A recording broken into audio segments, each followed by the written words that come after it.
Thank you. নবম এবং দশম শ্রেণীর শিক্ষার্থীদের জন্য একটি যদিও শর্ট প্রশ্ন বোর্ডে উপস্থাপন করা আছে, এই প্রশ্নটা কিন্তু ছোট না, প্রশ্নটা বড়, অঙ্কটাও অনেক বড়। তো এটা আশা করছি খ অথবা গ অথবা ছোট প্রশ্ন আকারে আসতে পারে, কিন্তু এমসিকিউ আকারে আসবে না। দেখো এ প্লাস বি সমান √7, এ মাইনাস বি সমান √5 হলে A B into A square plus B square সমান কত? তাহলে কিন্তু আমাদের এই এ বির মানটা কিন্তু আমাদের বের করতে হবে। তাহলে এ বির মান আমরা বের করে নিচ্ছি। আমরা জানি a b equal a plus b divided two whole square minus a minus b divided two whole square. তাহলে এ প্লাস বির মান √7 divided two whole square minus a minus বির মান কিন্তু √5 ডিভাইডেড টু হোল স্কোয়ার। এটা দেখো, এটা root আর square কেটে যায়, 7 ডিভাইডেড 4 মাইনাস 5 ডিভাইডেড 4। তাহলে 4 লসাগু 7 মাইনাস 5 অর্থাৎ 2/4।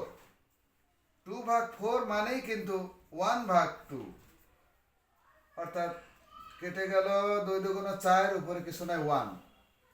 এই 1/2 আমার ওই জায়গায় লাগবে। আমি এখানে অঙ্কটা দেখাই দিচ্ছি। তাহলে রাশিটি আমি আবার উঠাই নিচ্ছি, A B into A square plus B square. এ বির মান কিন্তু আমরা পেয়ে গেলাম 1/2। 1/2 এ স্কোয়ার প্লাস বি স্কোয়ারের এই সূত্র ফেলতে পারি, এই সূত্র ফেলতে পারি ইচ্ছা।